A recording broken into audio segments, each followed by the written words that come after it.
দোয়া করবে, দোয়া কবুল হবে। দেখার সাথে সাথে আপনি বাদ করবেন, আল্লাহ তুমি তোমার ঘর জিয়ারত করতে আসছি, তুমি আমাকে কবুল করো। আর যত জিন্দেগিতে যত দোয়া করি সমস্ত দোয়া তাদের আমার কবুল হয়। তাতে একসাথে একটা কথা হলো, আমি যত দোয়া করবো সমস্ত দোয়া যাতে আমার কবুল হয়। দেখার সাথে সাথে মনের যত আবেগ আছে সমস্ত আবেগ নিয়ে বা কালো গিলাপ দেখার সাথে সাথে দেখবেন যে কালো গিলাপ বিশিষ্ট চতুর্দিকে বাইরে থেকে দেখা যায় না।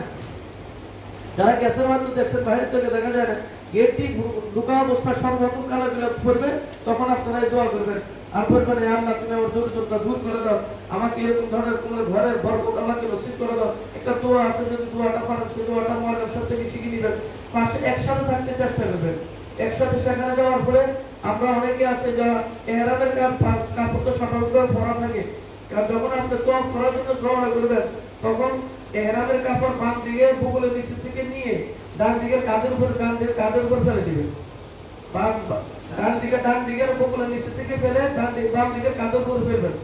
এই তোয়াফ করা পর্যন্ত 7 চক্কর দেওয়া পর্যন্ত এইভাবে রাখা সুন্নাত। অনেক আছে স্মরণ থাকে না, বুকুলের ডান দিকের বুকুল থেকে নিয়ে এভাবে কাঁধের উপর ফেলে দিবেন। মহিলাদের জন্য নেই, পুরুষের জন্য এইভাবে। আর সেখানে যাওয়ার তোয়াফ করা অবস্থায় এই সুদায় দেখা যায় কি আছে, হাজরা আসওয়াদ। হাজরাতে সুদা এই কর্নারে একটা কি আছে, সবুজ রেখা আছে।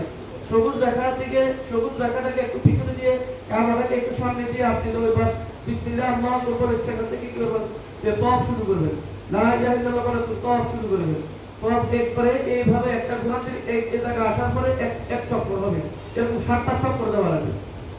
7টা চক্কর দেওয়া লাগবে।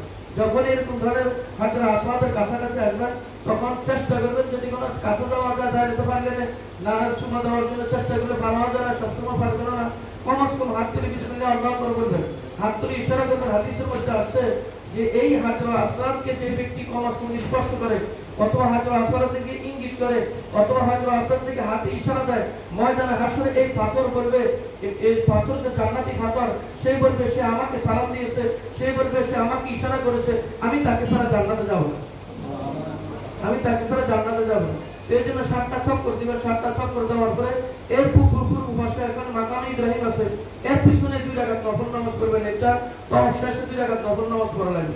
আর বলতেছিলাম সেখানে এরকম ধরনের তোয়াফ করা অবস্থার মধ্যে রুকনিয়া মানিয়ান এই 2 জায়গার মাঝখানে এই জায়গার মধ্যে বেশি রব্বানা আতিনা ফিদ দুনিয়া হাসানা ওয়া ফিল আখিরাতি হাসানা ওয়া কিনা আযাবান নার, সেখানে তোয়াফ করা শুরু করার আগ পর্যন্ত আমরা তালবিয়া পড়বেন। যখন মুজদালিফা থেকে থেকে যুলহুলাইফা থেকে ইহরাম বেঁধে আসতেছেন তখন গাড়িতে উঠতে তালবিয়া পড়বেন, গাড়ি থেকে নামতে তালবিয়া পড়বেন, গাড়ির মধ্যে বসা অবস্থা তালবিয়া পড়বেন। তালবিয়া বুঝছেন তো? লাব্বাইক আল্লাহুম্মা লাব্বাইক লা শারীকা লাক লাব্বাইক ইন্নাল হামদা ওয়ান নি'মাতা লাক ওয়াল মুলক লা শারীকা লাক। এই দোয়াটা আপনারা গাড়িতে উঠতে করবেন, নামতে পড়বেন, বসা অবস্থা করবেন। তারপরে যতক্ষণ পর্যন্ত আপনারা কাবা না দেখবেন ততক্ষণ পর্যন্ত পড়ায় থাকবেন। যখন কাবা দেখার পরবর্তীতে তোয়াফ শুরু করবেন তখন অন্যান্য দোয়া করবেন। তোয়াফের কিছু দোয়া আছে, এগুলো পড়া মুস্তাহাব, না পড়তে পারলে আপনি যে কোনো দোয়া করতে থাকবেন। কমাস কম আমরা যে দোয়াটা ইমাম সাহেব প্রত্যেকটি নামাজের পরে ওটাকে বেশি করে বলবেন। রব্বানা আতিনা ফিদ দুনিয়া হাসানা ওয়া ফিল আখিরাতি হাসানা ওয়া কিনা আযাবান নার। এটা অনেকেই পারি না এটা। তোয়াফ করা অবস্থায় যে দোয়াটা বেশি করে বলবেন। আর যদি কোনো সাহিব সফর